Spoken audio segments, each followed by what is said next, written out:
శ్రీ గురు చరిత్ర అధ్యాయం 49 బుధవారం పారాయణం. ఓం శ్రీ గణేశాయ నమః. ఓం శ్రీ సరస్వత్యే నమః. ఓం శ్రీ గురుభ్యో నమః. నామధారకుడు ఈ లీలలు విని పులకించిపోయి సిద్ధయోగి పాదాలు పట్టుకొని, మహాత్మా, శ్రీగురుని లీలలు వింటుంటే ఆయన సాక్షాత్తు త్రిమూర్తుల అవతారమని రూఢి అవుతున్నది. కానీ ఈ భూమి మీద ఎన్నెన్నో పుణ్యక్షేత్రాలు ఉండగా ఈయన ఈ సంగమ క్షేత్రాన్నే తమ నివాసంగా ఎందుకు ఎన్నుకున్నారో తెలియడం లేదు. ఈ క్షేత్రం యొక్క విశేషమేమో వివరించండి అని కోరాడు. అప్పుడు ఆ యోగి ఇలా చెప్పసాగారు. నాయనా, ఒక అశ్విని మాసంలో కృష్ణ చతుర్దశి నాడు ఈ గంధర్వపురవాసులందరూ దీపావళి పండుగకు ఎంతో ఉత్సాహంగా సంసిద్ధులవుతున్నారు. ఆనాడు ఈ శ్రీగురుడు తమ శిష్యులందరినీ పిలిచి, మనం ఈనాడు త్రిస్థలి యాత్ర చేసి వద్దాము అన్నారు. అప్పుడు భక్తులు, స్వామి, అలా అయితే మీ యాత్రకు కావలసిన పదార్థాలన్నీ మూటగట్టుకొని దారి ఖర్చులకు కూడా సిద్ధం చేసుకొని వస్తాము అన్నారు. ఆ మాటలు విని స్వామి, అవన్నీ ఎందుకు? త్రిస్థలి మనకు దగ్గరలోనే ఉన్నది. ఎట్టి సన్నాహాలు అవసరం లేదు. కనుక మీరందరూ మీ కుటుంబాలతో సహా మాతో కూడా రండి అని ఆదేశించారు. వెంటనే వారందరూ ఆయనతో కూడా సంగమ తీరానికి చేరి నదిలో స్నానాలు చేశారు. అప్పుడు స్వామి, నాయనలారా, ఈ సంగమ ప్రాంతమంతా ప్రయాగతో సమానమైన మహత్యం గలది సుమా. ఇచ్చటి షట్కూల తీర్థాన్ని మించినది వేరొకటి లేదు. ఇది ప్రయాగను కూడా మించినది. ఈ భీమా అమరజ సంగమం గంగాయమున సంగమం కంటే కూడా ఎక్కువ పవిత్రమైనది. ఇక్కడ స్నానం చేయడం వలన కలిగే పుణ్యం ఇంతింతని చెప్పనలవి కాదు. ఇచ్చటి ఉత్తర వాహినిలో చేసిన స్నానం ఇంకా పుణ్యప్రదం. ఇక్కడ పవిత్రమైన తీర్థాలు 8 ఉన్నాయి. వీటిలో ఒక్కొక్క దానిని గూర్చి ఎంతని చెప్పగలము అన్నారు. అప్పుడొక భక్తుడు, స్వామి, ఇచ్చట నదికి అమరజ అని పేరు ఎలా వచ్చింది? అది ఎలా ఏర్పడిందో సెలవీయండి అన్నాడు. అప్పుడు శ్రీగురుడు ఇలా చెప్పసాగారు. పూర్వం ఒకప్పుడు దేవతలకు రాక్షసులకు భయంకరమైన యుద్ధం జరిగింది. అందులో జాలంధరుడనే రాక్షసుడు ఎందరో దేవతలను చంపేస్తున్నాడు. అప్పుడు దేవతలకు రాజైన ఇంద్రుడు మృత్యుంజయుడైన శంకరుణ్ణి దర్శించి, మహాదేవా, ఈ యుద్ధంలో దేవతలకే ఓటమి తప్పనట్లున్నది. అదేమి చిత్రమో గాని రాక్షసుల దేహాల నుండి కారిన రక్తపు చుక్కల నుండి వేలాదిగా రాక్షసులు పుట్టి ముల్లోకాలలోని దేవతలను సంహరిస్తున్నారు అని మొరపెట్టుకున్నారు. వెంటనే రుద్రుడు పట్టరాని కోపంతో రాక్షసులతో యుద్ధానికి సంసిద్ధుడయ్యాడు. కానీ ఇంద్రుడు ప్రార్థించిన మీదట ఆ యుద్ధంలో చనిపోయిన దేవతలను బ్రతికించడానికి అమృత భాండం ప్రసాదించాడు. వెంటనే ఇంద్రుడు అది తీసుకువెళ్ళి చనిపోయిన దేవతల మీద చల్లగానే వారందరూ జీవించారు. చివరికి ఆ పాత్రలో మిగిలిన అమృతం కొద్దిగా భూమి మీద పడింది. అదే ఈ నదీ రూపంలో ప్రవహిస్తున్నది. అందుకే దీనికి అమరజ అని పేరు వచ్చింది. అందువలనే సంజీవని వంటి ఈ నీరు సర్వ పాపాలను నశింపజేయగలదు. ఇందులో భక్తి విశ్వాసాలతో స్నానం చేసిన వారికి అపమృత్యు భయముండదు. ఇది అన్ని బాధలను, వ్యాధులను, బ్రహ్మహత్యాది పాపాలను తొలగించడంలో త్రివేణి సంగమంతో సమానమైనది.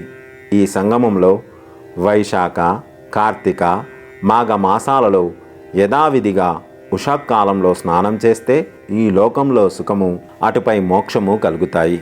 అందుకు అవకాశం లేనప్పుడు గ్రహణ సమయంలోనూ, సంక్రమణ పర్వదినాలలోనూ, ఏకాదశి మొదలైన తిథులలోనూ ఈ నదిలో స్నానం చేస్తే అనంతమైన ఫలితం వస్తుంది. నిత్యము ఇందులో స్నానం చేసిన పూర్ణాయుష్మంతులవుతారు. ఈ అశ్వత్థ వృక్షం దగ్గరున్న మనోరథ తీర్థంలో స్నానం చేస్తే నిశ్చయంగా మనోరథాలన్నీ నెరవేరుతాయి. భక్తితో అశ్వత్థాన్ని సేవించిన వారికి కలి ప్రభావం అంటక మా దర్శనం లభిస్తుంది. కారణం, మేమందులో ఎల్లప్పుడూ ఉంటాము. అట్టి ఈ కల్పవృక్షాన్ని సంగమేశ్వరుడైన సదాశివుణ్ణి పూజించి త్రయంబక మంత్రం పఠించాలి. శ్రీశైలంలో మల్లికార్జునుని వలె ఇక్కడ సంగమేశ్వరుడు సుస్థిరంగా ఉన్నాడు. ముందు నందీశ్వరునికి నమస్కరించి తర్వాత శివునికి ప్రదక్షిణం చేసి సాష్టాంగ నమస్కారం చెయ్యాలి. ఇలా 3 ప్రదక్షిణలు అయ్యాక ఎడమ చేత్తో నందీశ్వరుని వృషణాలు స్పృశించి కొమ్ములపై బొటన చూపుడు వేళ్లు ఆనించి వాటి మధ్య నుండి శివలింగాన్ని దర్శించాలి. భక్తితో ఇలా చేస్తే అభీష్టాలన్నీ నెరవేరుతాయి. ఇక ఈ ఎదుటనే ఉన్న మహాతీర్థం సాక్షాత్తు వారణాసియే. అది నాగేశ్వరం అనే గ్రామం నుండి ఇటుగా ప్రవహించినది.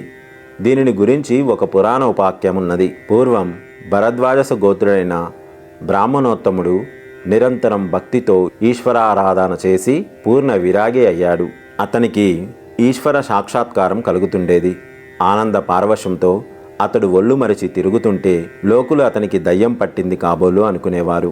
ఒకప్పుడు అతని సోదరులైన ఈశ్వరుడు, పాండురంగడు కాశీకి బయలుదేరుతూ తమ అన్నయ్య అయిన అతనిని కూడా రమ్మన్నాడు. అతడు నవ్వి, కాశీ విశ్వేశ్వరుడు నాకు దగ్గరలోనే ఉండగా కాళ్ళీడ్చుకుంటూ ఎక్కడికో వెళ్ళడమెందుకు అన్నాడు. అలా అయితే మాకు చూపించగలవా అని వారన్నారు. అతడు అంగీకరించి సంగమంలో స్నానం చేసి ఈశ్వరుణ్ణి ధ్యానించి, వ్యోమకేశ, దీనిని కాశీగా చేసి ఇక్కడ విశ్వేశ్వరుణ్ణి రూపం అందరికీ చూపించు అని ప్రార్థించగా అందరికీ అక్కడే వారణాసి కనిపించింది. ఈ కుండమే మణికర్ణిక అయ్యింది. ఈ నది ఉత్తరవాహిని అయ్యే చోట ఆ కాశీ ప్రకటమయ్యింది. కాశీలో ఉన్న దైవరూపాలన్నీ ఇక్కడే కనిపించాయి. అతని సోదరులిద్దరూ ఆశ్చర్యపడి ఇక్కడే స్నానము, దానము మొదలైనవి చేశారు. అప్పుడు ఆయన మహాజ్ఞాని అని అందరూ తెలుసుకున్నారు. అప్పటి నుండి అతని దగ్గరికి వచ్చిన వారందరికీ విశ్వేశ్వరుని దర్శనం ప్రసాదిస్తుండేవాడు. కనుక ఇది సాక్షాత్తు కాశీయే. స్వామి అటు తర్వాత భక్తులకు పాప వినాశ తీర్థం చూపించి, ఇందులో స్నానం చేస్తే సర్వపాపాలు భస్మమవుతాయి అని చెబుతుండగా పూర్వాశ్రమంలో వారి సోదరి అయిన రత్నాదేవి అకస్మాత్తుగా అక్కడికి వచ్చి ఆయనకు సాష్టాంగ నమస్కారం చేసింది. శ్రీగురుడు, అమ్మాయి, నీవు చేసిన పాపాల గురించి ఆలోచించావా అన్నారు. ఆమె నమస్కరించి, స్వామి, నేను మూఢురాలిని, సర్వజ్ఞులైన మీరే వాటిని నాకు తెలపాలి అన్నది. అప్పుడు స్వామి, పూర్వం ఒక పిల్లి పిల్లలను పెట్టింది. నీవు చూడకుండా ఆ కుండ నిండా నీళ్లు పోశావు. అవి చచ్చిపోయాయి. అందువలన నీకు పంచమార్జాల హత్యా మహాదోషం చుట్టుకున్నది. ఇంకా చెబుతాను విను అంటుండగా అంతలోనే ఆమె శరీరమంతా కుష్ఠివ్యాధితో నిండిపోయింది. ఆమె భయపడి ఆయన పాదాల మీద పడి, ఓ దయానిధి, ప్రజలు పాపాలు పోగొట్టుకోవడానికి కాశీకి వెళ్ళినట్లు నేను మీ పాదాలను ఆశ్రయించడానికి వచ్చాను, రక్షించు అని ప్రార్థించింది. అప్పుడు శ్రీ నృసింహ సరస్వతి, నీవెన్నో పాపాలు చేశావు, వాటిని మరుజన్మలలో అనుభవించి పోగొట్టుకుంటావో లేక ఇప్పుడే పోగొట్టుకుంటావో చెప్పు అన్నారు. ఆమె, ఇంక మరొక జన్మ ఎందుకు, నా పాపాలు ఇప్పుడే తొలగించి మరలా జన్మ లేకుండా చెయ్యండి అని ప్రార్థించింది. స్వామి, అలా అయితే నీవు నిత్యము ఈ పాపనాశ తీర్థంలో స్నానం చేస్తుండు. ఒక్కొక్క స్నానానికి 7 జన్మల పాపం నశించిపోతుంది. ఈ కుష్ఠరోగం ఒక లెక్క అని చెప్పారు. అలా చేయగానే ఆమె వ్యాధి మాయమైంది. అది నేను స్వయంగా చూశాను. ఆ క్షేత్ర మహత్యం చూసి ఆమె అక్కడే ఉండిపోయింది. అప్పుడు స్వామి మా అందరికీ ఇచ్చటి కోటి తీర్థం చూపించి, ఇందులో సర్వతీర్థాలు ఉన్నాయి. ఇక్కడ స్నానం చేసిన వారికి 1,000,000 గోవులు దానమిచ్చిన ఫలితము ఉంటుంది. ఇక్కడ చేసిన దానానికి కూడా 1,000,000 రెట్లు ఫలితం ఉంటుంది. దీనికి అవతలనున్న రుద్రపాద తీర్థంలో గయలోలాగా కర్మ చేసి రుద్రపాద స్వామిని పూజించాలి అని చెప్పారు. తర్వాత కేశవస్వామి దగ్గరున్న చక్రతీర్థం చూపి అక్కడ స్నానం చేస్తే జ్ఞానం కలుగుతుందని శ్రీగురుడు చెప్పారు. కల్లేశ్వరుని దగ్గరున్న మన్మథ తీర్థంలో స్నానం చేసి ఈశ్వరుణ్ణి పూజిస్తే అష్టైశ్వర్యాలు సిద్ధిస్తాయి. శ్రావణ మాసంలో అఖండ అభిషేకము, కార్తీక మాసంలో దీపోత్సవము చేస్తే అష్టసిద్ధులు, మోక్షము కూడా లభిస్తాయి. స్వామి చెప్పినది విని అందరూ సంతోషించి ఈ అష్టతీర్థాలలో స్నానం చేశారు. నాడు శ్రీగురుడు మఠం చేరగానే ఆ భక్తులు సమారాధన చేశారు. ఓం శ్రీ దత్తాయ గురువే నమః, శ్రీ శ్రీపాద శ్రీవల్లభాయ నమః, శ్రీ నృసింహ సరస్వత్యే నమః. సర్వం శ్రీపాద శ్రీవల్లభ చరణారవిందార్పణమస్తు. స్వస్తి.